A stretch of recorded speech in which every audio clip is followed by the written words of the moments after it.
Hi friends, അസ്സലാമു അലൈക്കും. എല്ലാവർക്കും ഐഷ സ്ട്രീം വേൾഡിൻ്റെ പുതിയൊരു വീഡിയോയിലേക്ക് സ്വാഗതം. നമുക്കിന്ന് ബീഫിൻ്റെ ബോട്ടി കിട്ടിയിട്ടുണ്ട് കേട്ടോ. അപ്പോൾ അത് നമ്മളിന്ന് കുരുമുളകൊക്കെ ഇട്ടിട്ട് തനി നാടൻ രുചിയിലൊന്ന് ഫ്രൈ ചെയ്തെടുക്കുകയാണ് കേട്ടോ ചെയ്യുന്നത്.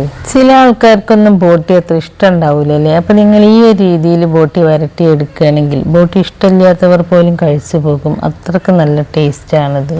ഞാൻ ഈ വീഡിയോയിൽ ബോട്ടി സ്മെല്ലൊന്നും ഇല്ലാതെ എങ്ങനെയാണ് ക്ലീൻ ചെയ്തെടുക്കുക എന്നും കൂടി കാണിക്കുന്നുണ്ട് കേട്ടോ. അപ്പോൾ നിങ്ങൾ വീഡിയോ സ്കിപ്പ് ചെയ്യാതെ മുഴുവനായിട്ടും കണ്ടു നോക്കൂ കേട്ടോ. എന്നിട്ട് നമ്മുടെ വീഡിയോ നിങ്ങൾക്ക് ഇഷ്ടമാവുകയാണെങ്കിൽ ലൈക്ക് ചെയ്യുകയും നിങ്ങളുടെ ഫ്രണ്ട്സിനും ഫാമിലിയിലേക്കൊക്കെ ഒന്ന് ഷെയർ ചെയ്ത് കൊടുക്കുകയും അതുപോലെ ചാനൽ സബ്സ്ക്രൈബ് ചെയ്യാതെ ആരെങ്കിലും കാണുന്നവരുണ്ടെങ്കിൽ സബ്സ്ക്രൈബ് ചെയ്ത് സപ്പോർട്ട് ചെയ്യാനൊന്നും മറന്നു പോകരുത് കേട്ടോ. അപ്പോൾ നമുക്ക് നോക്കിയാലോ നല്ല ടേസ്റ്റി ആയിട്ടുള്ള ഈ ബോട്ടി ഫ്രൈ എങ്ങനെയാണ് തയ്യാറാക്കിയെടുക്കുന്നതെന്ന്. ഞാനിവിടെ 1.5 കിലോ ബോട്ടിയാണ് കേട്ടോ ഫ്രൈ ചെയ്യാനായിട്ട് എടുത്തിട്ടുള്ളത്. എൻ്റെ ഉമ്മ പറയലുണ്ട്, പണ്ടൊക്കെ ബോട്ടി കടയിൽ നിന്നും ക്ലീൻ ചെയ്യാതെയാണ് കിട്ടാറ്. അപ്പോൾ ഇത് ക്ലീൻ ചെയ്യാനുള്ള ബുദ്ധിമുട്ട് കാരണം അധികാരം അങ്ങനെ വാങ്ങിക്കാറില്ല എന്ന്. പക്ഷെ ഇപ്പോൾ അങ്ങനെയല്ല കേട്ടോ. നമുക്ക് കടയിൽ നിന്ന് തന്നെ ബോട്ടി നല്ലതുപോലെ ക്ലീൻ ചെയ്ത് കട്ട് ചെയ്തിട്ടാണ് അവർ തരിക. എന്നാലും ഇത് അറിയാലോ, ഒരു ചാണകത്തിൻ്റെ സ്മെല്ലൊക്കെ ഉണ്ടാവും. അപ്പോൾ ആ ഒരു സ്മെല്ല് പോയി കിട്ടാൻ വേണ്ടിയിട്ട് ആദ്യം ഇത് നല്ലതുപോലെ ഒന്ന് കഴുകിയെടുക്കുക. ഇത് ഒരുപാട് വെള്ളത്തിൽ നല്ലതുപോലെ കഴുകിയെടുക്കണം കേട്ടോ. ഞാനിതിവിടെ ടാപ്പ് വാട്ടറിൽ നല്ലതുപോലെ ഒന്ന് കഴുകിയെടുക്കുകയാണ്. ഇതുപോലെ നിങ്ങൾ ഒരുപാട് വെള്ളത്തിൽ ഇത് കഴുകിയെടുക്കണം കേട്ടോ.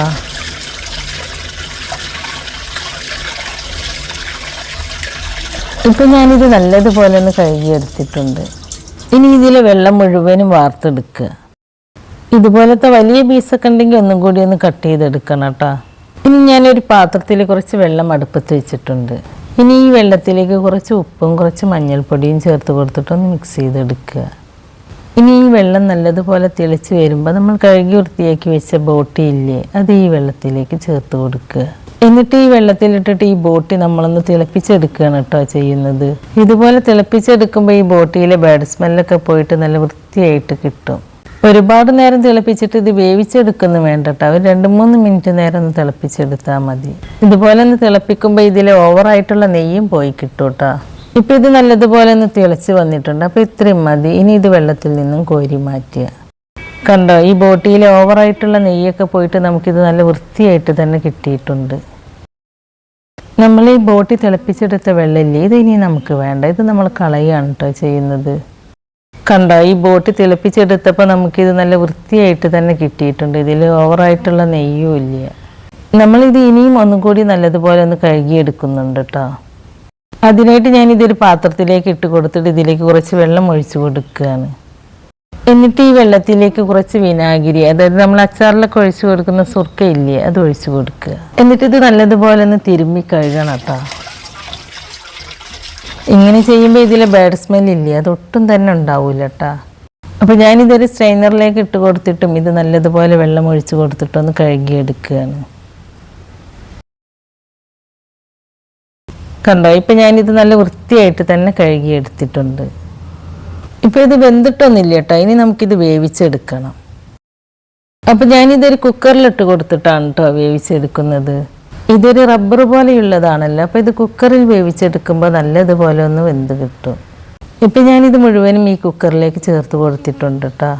ഇനി ഇതിലേക്ക് വേണ്ട മസാലപ്പൊടികളും ഉപ്പൊക്കെ ചേർത്ത് കൊടുക്കുക. 1/2 ടീസ്പൂൺ മഞ്ഞൾപ്പൊടി, 3/4 ടീസ്പൂൺ കുരുമുളക് പൊടി, പിന്നെ 2 ടേബിൾ സ്പൂൺ മല്ലിപ്പൊടി, പിന്നെ 1 ടീസ്പൂൺ മുളക് പൊടി. മുളക് പൊടി നിങ്ങളുടെ എരിവിനനുസരിച്ച് ചേർത്ത് കൊടുക്കുക കേട്ടോ. പിന്നെ കുറച്ച് ഇഞ്ചിയും വെളുത്തുള്ളിയും ചതച്ചതും ചേർത്ത് കൊടുക്കുന്നുണ്ട് കേട്ടോ. ഇഞ്ചിയും വെളുത്തുള്ളി നമ്മളിപ്പോൾ ഇതിലേക്ക് കുറച്ചേ ചേർത്ത് കൊടുക്കുന്നുള്ളൂ. പിന്നെ ഇത് മസാലയാക്കി എടുക്കുമ്പോഴും ചേർത്ത് കൊടുക്കുന്നുണ്ട് കേട്ടോ. ഇനി ഇതിലേക്ക് 1/2 ഗ്ലാസ് വെള്ളവും ചേർത്ത് കൊടുത്തിട്ട് നല്ലതുപോലെ ഒന്ന് മിക്സ് ചെയ്തെടുക്കുക. ഇതിൽ ഒരുപാട് വെള്ളമൊന്നും ചേർത്ത് കൊടുക്കരുത് കേട്ടോ. കാരണം ഇത് വേവിച്ചെടുക്കുമ്പോൾ ഇതിൽ നിന്നും താനെ വെള്ളം ഇറങ്ങി വരും. നമ്മൾ ഇതുകൊണ്ട് കറിയല്ലല്ലോ ഉണ്ടാക്കുന്നത്, ഇത് ഫ്രൈ ചെയ്തെടുക്കല്ലേ ചെയ്യുന്നത്. അപ്പോൾ ഇതിൽ വെള്ളം കൂടിപ്പോയാൽ പിന്നെ ഒരുപാട് നേരം അത് വറ്റിച്ചെടുക്കാനായിട്ട് കുക്ക് ചെയ്യേണ്ടി വരും. അപ്പോൾ നിങ്ങൾ ഇതിൽ 1/2 ഗ്ലാസ് വെള്ളം മാത്രം ഒഴിച്ച് കൊടുത്തിട്ട് വേവിച്ചെടുത്താൽ മതി കേട്ടോ. ഇപ്പം ഞാനിത് നല്ലതുപോലെ ഒന്ന് മിക്സ് ചെയ്തെടുത്തിട്ടുണ്ട്. ഇനി ഈ കുക്കർ അടച്ച് വെച്ചിട്ട് ഒരു 8 വിസിൽ വരുന്നത് വരെ നല്ലതുപോലെ ഒന്ന് വേവിച്ചെടുക്കുക.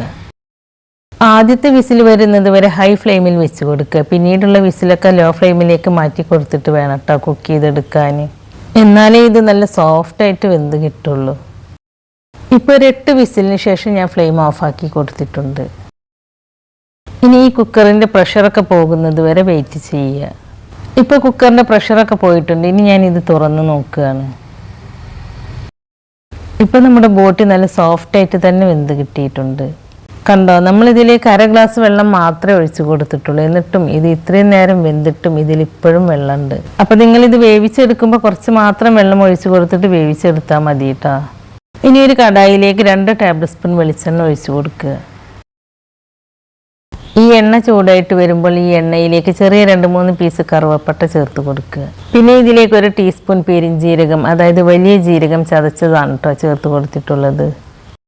ഇനി ഇതിലേക്ക് 1 ടേബിൾ സ്പൂൺ ഇഞ്ചി ചതച്ചത് ചേർത്ത് കൊടുക്കുക. എന്നിട്ട് ഈ ഇഞ്ചിയുടെ റോ ടേസ്റ്റ് ഒന്ന് മാറുന്നത് വരെ വഴറ്റിയെടുക്കുക. അതിനുശേഷം 1 ടേബിൾ സ്പൂൺ വെളുത്തുള്ളിയും കൂടി ചേർത്ത് കൊടുത്തിട്ടൊന്ന് വഴറ്റിയെടുക്കുക. ഇതിലേക്ക് 1 തണ്ട് കറിവേപ്പിലയും കൂടി ചേർത്ത് കൊടുത്തിട്ടുണ്ട് കേട്ടോ. ഇപ്പോൾ ഈ ഇഞ്ചിയുടെയും വെളുത്തുള്ളിയുടെയും ഒക്കെ ആ റോ ടേസ്റ്റ് ഒന്ന് മാറിയിട്ടുണ്ട്. ഇനി നമ്മൾ ഇതിലേക്ക് മെയിനായിട്ട് ചേർക്കുന്നത് കുഞ്ഞുള്ളിയാണ്. കുഞ്ഞുള്ളി ഞാൻ ഇതുപോലെ ഒന്ന് കട്ട് ചെയ്തിട്ടാണ് കേട്ടോ ചേർത്ത് കൊടുക്കുന്നത്. ഞാനിതിലേക്ക് 250 ഗ്രാം കുഞ്ഞുള്ളിയാണ് കേട്ടോ ചേർത്ത് കൊടുത്തിട്ടുള്ളത്. കുഞ്ഞുള്ളി ചേർത്ത് കൊടുക്കുമ്പോഴാണ് കേട്ടോ നമ്മുടെ ബോട്ടി ഫ്രൈക്ക് കൂടുതൽ ടേസ്റ്റ് ഉണ്ടാവുക. ഇനി ഈ കുഞ്ഞുള്ളി നല്ലതുപോലെ ഒന്ന് വഴറ്റിയെടുക്കുക.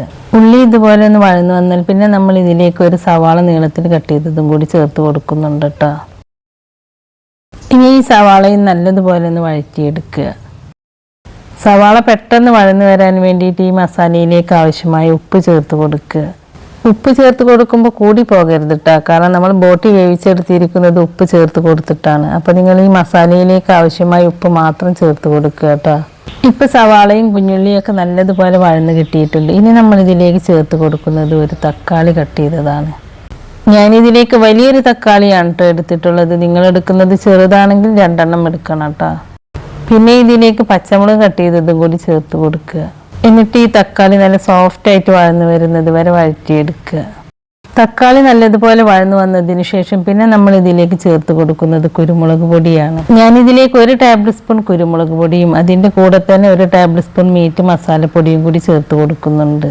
ഈ മീറ്റ് മസാലപ്പൊടി ഞാൻ വീട്ടിൽ തന്നെ തയ്യാറാക്കിയെടുത്തതാണ്. ഇത് തയ്യാറാക്കിയെടുക്കുന്ന വീഡിയോ ഞാൻ ഇതിനു മുമ്പ് പോസ്റ്റ് ചെയ്തിട്ടുണ്ട് കേട്ടോ. ആ വീഡിയോ 3/4 ലക്ഷത്തോളം ആളുകൾ കണ്ടിട്ട് നല്ല അഭിപ്രായം പറഞ്ഞ നല്ലൊരു റെസിപ്പിയാണ്.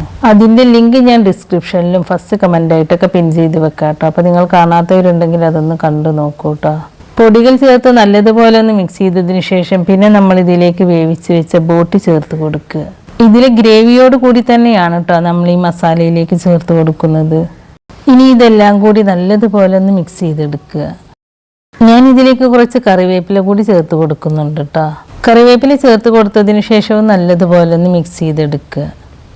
അതിനുശേഷം ഈ മസാലകളൊക്കെ ഈ ബോട്ടിയിൽ നല്ലതുപോലെ പിടിക്കാനും ഇതിലെ ഗ്രേവി ഫുള്ളായിട്ട് വറ്റി കിട്ടാനുമായിട്ട് നമുക്കിത് ലോ ഫ്ലെയിമിൽ വെച്ചിട്ട് അടച്ച് വെച്ചിട്ട് വേവിച്ചെടുക്കാം. ഇത് അടിയിൽ പിടിക്കാതിരിക്കാൻ വേണ്ടിയിട്ട് ഇടക്കൊന്ന് തുറന്ന് നോക്കിയിട്ട് ഇളക്കി കൊടുക്കണം കേട്ടോ. ഞാനിതിലേക്ക് 1.5 ടീസ്പൂൺ കുരുമുളക് പൊടിയും കൂടി ചേർത്ത് കൊടുക്കുന്നുണ്ട് കേട്ടോ. ഞാനിതിലേക്ക് മെയിനായിട്ട് കുരുമുളക് പൊടിയാണ് ചേർത്ത് കൊടുത്തിട്ടുള്ളത്. കുരുമുളക് പൊടി ചേർത്ത് കൊടുക്കുമ്പോഴാണ് ഇതിന് കൂടുതൽ ടേസ്റ്റ് ഉണ്ടാവുക. കുരുമുളക് പൊടി നല്ല ഫൈനായിട്ട് പൊടിച്ചെടുക്കാതെ ഇതുപോലെ കുറച്ച് തരിതരിയായിട്ട് പൊടിച്ചെടുക്കുക കേട്ടോ. നല്ലതുപോലെ ഒന്ന് മിക്സ് ചെയ്തതിന് ശേഷം നമുക്കിത് വീണ്ടും അടച്ച് വെച്ചിട്ട് വേവിച്ചെടുക്കാം. നിങ്ങൾക്കിത് ഇത്ര ഡ്രൈ ആയാൽ മതിയെങ്കിൽ ഈ സമയത്ത് ഫ്ലെയിം ഓഫാക്കി കൊടുക്കാം കേട്ടോ. ഞാനിതിൽ ഗ്രേവി ഒന്നുകൂടി ഒന്ന് വറ്റിച്ചിട്ടൊന്ന് ഡ്രൈ ആക്കി എടുക്കുന്നുണ്ട്. അതാണ് കേട്ടോ ഫ്ലെയിം ഓഫാക്കി കൊടുക്കാത്തത്. ഇനി നമ്മൾ ഇതിലേക്ക് ലാസ്റ്റ് കുറച്ച് കറിവേപ്പിലയും 1 ടേബിൾ സ്പൂൺ പച്ച വെളിച്ചെണ്ണയും ചേർത്ത് കൊടുക്കുന്നുണ്ട്. ലാസ്റ്റ് ഇതുപോലെ കറിവേപ്പിലയും പച്ച വെളിച്ചെണ്ണ ഒക്കെ ചേർത്ത് കൊടുക്കുമ്പോൾ നമ്മുടെ ഫ്രൈക്ക് നല്ലൊരു ടേസ്റ്റാണ്. ഇനി ഈ വെളിച്ചെണ്ണയിൽ കിടന്നിട്ട് ഈ ബോട്ടി നല്ലതുപോലെ ഡ്രൈ ആയി വരണം. അപ്പോഴാണ് കൂടുതൽ ടേസ്റ്റ് ഉണ്ടാവുക.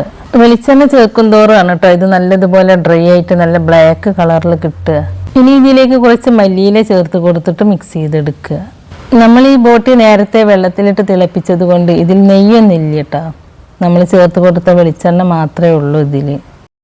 ഇനി ഞാൻ ഇതിലേക്ക് 1/2 നാരങ്ങയുടെ നീരും കൂടി ചേർത്ത് കൊടുത്തിട്ട് നല്ലതുപോലെ ഒന്ന് മിക്സ് ചെയ്തെടുക്കുകയാണ്. അപ്പോൾ ഞാനിത് ഇത്രയേ ഡ്രൈ ആക്കി എടുക്കുന്നുള്ളൂ കേട്ടോ. ഇനി നിങ്ങൾക്ക് ഇതിലും കൂടുതൽ ഡ്രൈ ആയിട്ട് വേണമെന്നുണ്ടെങ്കിൽ കുറച്ചുകൂടി വെളിച്ചെണ്ണ ചേർത്ത് കൊടുത്തിട്ട് ഡ്രൈ ആക്കി എടുത്താൽ മതി കേട്ടോ. അപ്പോൾ നല്ല ടേസ്റ്റി ആയിട്ടുള്ള തനി നാടൻ ബോട്ടി ഫ്രൈ ഇവിടെ റെഡി ആയിട്ടുണ്ട് കേട്ടോ. ഇതുപോലെ ഉണ്ടാക്കിയാൽ ബോട്ടി ഇഷ്ടമില്ലാത്തവർ പോലും കഴിച്ചു പോകും, അത്രക്ക് ടേസ്റ്റാണ് ഇതിന്. അപ്പോൾ നിങ്ങൾ ഇനി ബോട്ടി വാങ്ങിക്കുമ്പോൾ ഇതുപോലെ ഒന്ന് തയ്യാറാക്കി നോക്കൂട്ടോ, തീർച്ചയായിട്ടും നിങ്ങൾക്ക് ഇഷ്ടാവും. തയ്യാറാക്കി നോക്കിയതിന് ശേഷം അതിൻ്റെ അഭിപ്രായം നമ്മുടെ കമൻറ്റ് ബോക്സിൽ എഴുതി അറിയിക്കാനും മറക്കരുത് കേട്ടോ. പൊറോട്ടയുടെ കൂടെയൊക്കെ കഴിക്കാൻ ഇത് നല്ല ടേസ്റ്റാണ്. ഈ ബോട്ടി നമുക്ക് നല്ല സോഫ്റ്റ് ആയിട്ട് തന്നെ വെന്ത് കിട്ടിയിട്ടുണ്ട്. അപ്പോൾ നമ്മുടെ ഇന്നത്തെ ഈ വീഡിയോ നിങ്ങൾക്ക് ഇഷ്ടമായിട്ടുണ്ടാവും എന്ന് വിചാരിക്കുന്നു. ഇഷ്ടമായിട്ടുണ്ടെങ്കിൽ ലൈക്ക് ചെയ്യുകയും നിങ്ങളുടെ ഫ്രണ്ട്സിനും ഫാമിലിയിലേക്കൊക്കെ ഒന്ന് ഷെയർ ചെയ്ത് കൊടുക്കുകയും അതുപോലെ ചാനൽ സബ്സ്ക്രൈബ് ചെയ്യാതെ ആരെങ്കിലും കാണുന്നവരുണ്ടെങ്കിൽ സബ്സ്ക്രൈബ് ചെയ്ത് സപ്പോർട്ട് ചെയ്യാനൊന്നും മറന്നു പോകരുത് കേട്ടോ. സബ്സ്ക്രൈബ് ചെയ്യുമ്പോൾ കൂടെ കാണുന്ന ബെല്ലൈക്കണിൽ ക്ലിക്ക് ചെയ്ത് അതിൽ ഓൾ എന്ന ഓപ്ഷൻ തന്നെ സെലക്ട് ചെയ്ത് വെക്കുകയാണെങ്കിൽ ഞാൻ പുതിയ റെസിപ്പീസ് അപ്ലോഡ് ചെയ്യുമ്പോൾ അതിൻ്റെ നോട്ടിഫിക്കേഷൻ നിങ്ങൾക്ക് കിട്ടുന്നതാണ്. അപ്പോൾ ഇൻഷാ അല്ലാഹ് പുതിയ റെസിപ്പീസുമായി ഞാൻ വീണ്ടും വരാം. താങ്ക്